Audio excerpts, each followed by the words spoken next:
So today's presentation is going to be on the theme about cyberpunk in anime. First point off is, what is cyberpunk? Cyberpunk is a subgenre of science fiction in a dystopian futuristic setting that tends to focus on a combination of a low life and high tech, featuring futuristic technological and scientific achievements. It's rooted in the new wave of science fiction in the 1960s and 70s, when writers like Philip K. Dick, Michael Moorcock, Roger Celani, John Berger, and J.G. Ballard, and Philip Jose Farmer, and others examine the impact of drug culture, technology, and the sexual revolution while avoiding the utopian tendencies of earlier science fiction.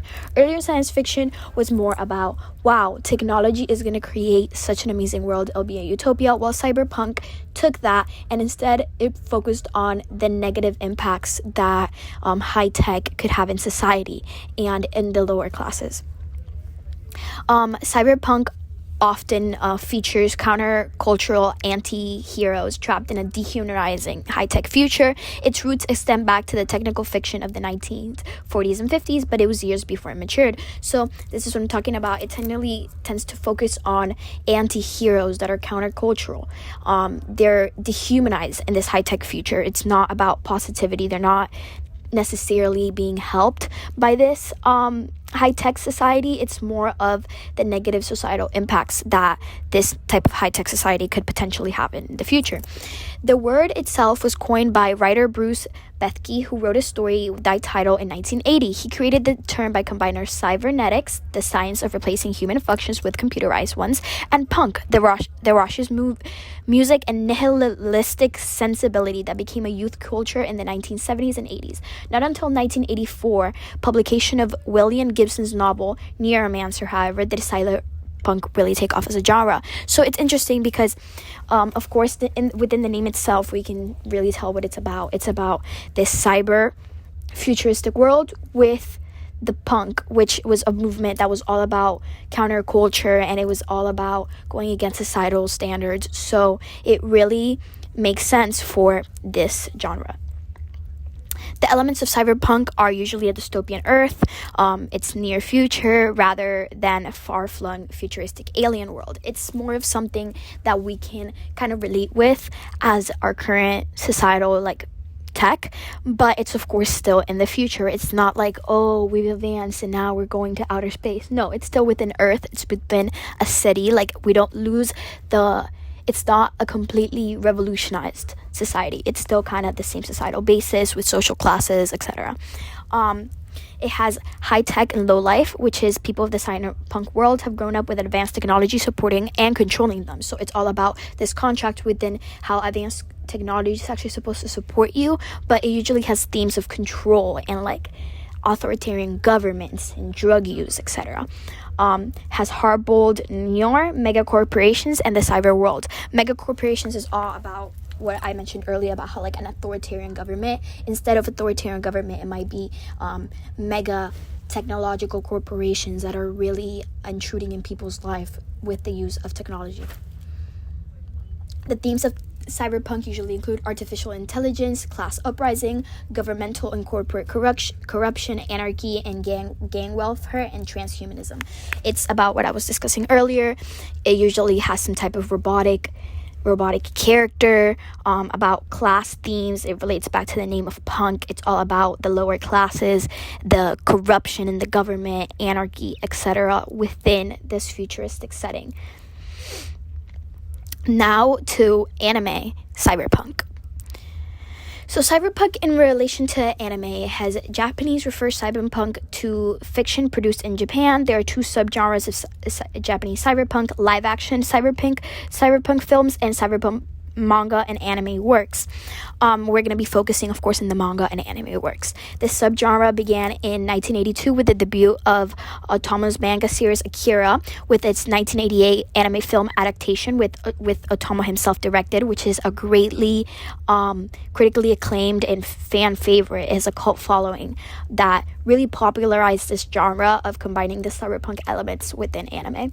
This inspired a wave of Japanese cyberpunk works including manga and anime series such as Ghost in the Shell, which is famous due to its live action American adaptation, Cowboy Bebop, and Serial Experiments Lane. Cyberpunk and manga have been influential on global popular culture, inspiring numerous works in animation, comics, film, television, and video games. There's many video games that take inspiration from these elements as well.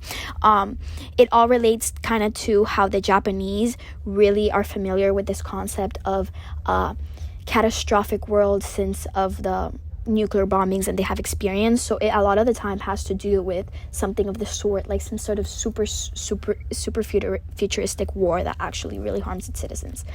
The first cyberpunk anime, which was Akira, it all began with Akira, the film, and the manga. It's a top-rated anime film. It is the best cyberpunk movie, like rated by critics.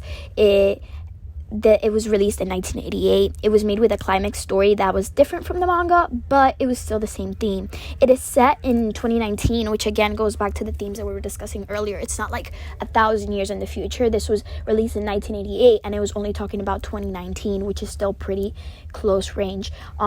It's all about Tokyo is destroyed due to the outbreak of World War III, which goes again back to what I was mentioning about how World War II, the impact of World War II that had on Japan, had a lot of themes about this World War III or World War IV of futuristic conflict and how it would be even worse. It's all about a leader of a Japanese biker gang and its childhood friend, which is again relates to what I was talking about earlier. Usually has some type of like hero that's more of an anti-hero. He's more of a lower class. You see he's in a biker gang. He's not like loved by everybody, and he gains a supernatural power after a motorcycle incident. This is where the classic themes of science fiction come in. Now for some cyberpunk anime films. First is Ghost in the Shell. It's the most famous and popular anime franchise all around the world. It started as an anime movie and then a series of 26 episodes that went from 2002 to 2003. The setting in the Ghost in the Shell is fictional Japan in 2030, which is again what I was mentioning. It's not like 2,000 years in the future. It's pretty like on set, only 30 years in the future, where science technology, including cyborgs and cyberbrains, are highly developed. Public security works to prevent crimes, which is again with the earlier themes that I was mentioning about cyborgs and artificial intelligence and this government intervention within people's lives. Which Ghost in the Shell, it is as popular as it is because it did go international and it does have American live action adaptations. Then there's Psychopaths, which is a popular modern anime cyberpunk series. This one is way newer. It came out in 2012. There were 3 seasons and 5 anime movies. It is set in Japan in 2112, where citizens are controlled by the cyber system. Again, the themes of authoritarian control and the futuristic computer networks kind of find their psychological states and personalities. It has to do, a common theme within cyberpunk and anime in particular is this futuristic technology is somehow intruding within people's psyche and people's brain, and it's controlling them. It focuses on one of the members of the public safety unit investigation department. So it's this time it's not one of the oppressed citizens. It's actually somebody that's working within the quote unquote oppressing government, which is interesting, and it's why this series is so popular. It's more unique. Then there's Cowboy Bebop, which is, of course, a fan favorite cult following. It is cyberpunk and action and suspense. It is the most famous anime series of all time, like worldwide. It's some of the most watched and streamed ever. It has 26 episodes that released in 1998 and then a movie released in 2001. It is set in space in 2071, where the bounty hunters, including the Spike, Spiel, and Jet Black, they travel around space in a spaceship called Bebop, meeting other imperfect crews and combating against criminals. It a lot of the time has themes, as you can see, having to do with crime, where it's either the force combating crime or the quote-unquote criminals themselves, which is a recurrent theme, as you can tell. Now, cyberpunk anime and books, which is, of course, manga. There's Battle Angel Alita. It's a stunning explanation of science fiction by Kishiro, which is a beloved manga artist. It is a damaged cyborg with amnesia who's been left in a junkyard, only to be adopted and repaired by an altruistic scientist. Alita slowly tries to change the dystopian world that surrounds her and rise up against the corrupt system. So this time it's not one of the people within the system, it's actually one of the people being oppressed. And it's not even person itself. It's this artificial intelligence theme once again. It is a stunning world that feels real and is reflective of cyberpunk and just in general punk and anarchist ideas. It is highly entertaining to watch these cultural themes of Japan with martial arts or sports with mixed with this sci-fi blend, which really goes back to the fact that anime is of course Japanese.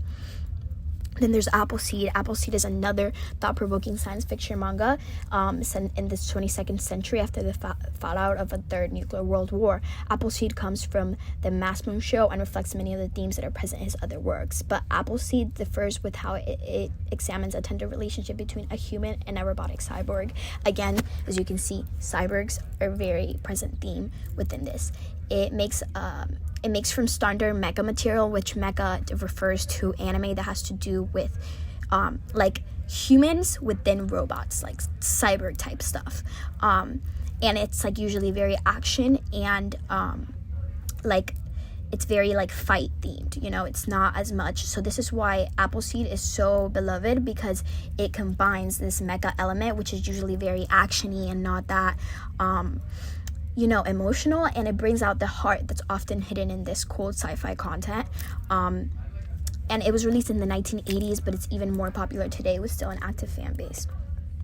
So takeaways: cyberpunk is a science fiction subgenre characterized by counterculture anti-heroes trapped in a dehumanized high-tech future. Cyberpunk became prominent thanks to the works of authors like Philip K. Dick and others who really examined the impact of drug control technology and sexual revolution while avoiding the utopian usual tendencies of early science fiction. Cyberpunk has different themes, including artificial intelligence, such as cyborgs and stuff, class uprising, governmental and corporate corruption, anarchy, gang welfare, and transhumanism. So clearly within cyberpunk and anime in particular, you can usually tell there is a government or a corporation, and it either focuses on somebody enforcing this government and corporation, or it focuses on the people being highly oppressed by this corporation.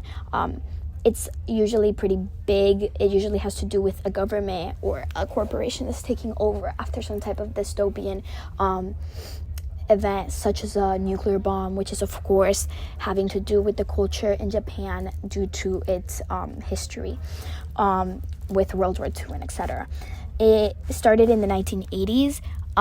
However, it's still of course popular today, and it has industrial and metallic imagery usually, and a very incomprehensible narrative. A lot of these psychological cyberpunk Japanese shows have a plot that isn't straight. Like, it isn't like Cowboy Bebop is a great example of this. It doesn't go like, oh, this happens and there's a bad guy. It's just kind of like a narrative that it's kind of like within anime, it's actually called slice of life, which is like you're getting a slice of what this life would be like, and you're not taking away from the plot in particular. You're taking away from the themes of the different challenges of the characters face, and you really build a connection, which is of course why this has grown to be such a big genre. They're usually set, of course, in a sci-fi world, describing to human psychology between mankind and artifacts between computers and networks. This can be seen in many animes, like for example, one that we didn't go much into called Serial Experiments Lane, that was briefly mentioned earlier. It's all about exactly this, or Neon Genesis Evangelion, which is one of the most popular science fiction animes. A lot of the times has to do with the human psyche and really exploring how this invasive technology, as it takes over and gets closer to humans, it can really have an impact on the human psyche, and it has a reference to like Freudian ideas, and it's really interesting. It was all inspired and started by Akira, which of course started the wave of Japanese cyberpunk works with the manga and anime series, leading to very popular ones such as Cowboy Bebop, which is of course worldwide known, one of the most streamed animes, and Ghost in the Shell, which has a big movie American franchise. So yeah, that is it with cyberpunk within anime. Thank you for listening, and goodbye.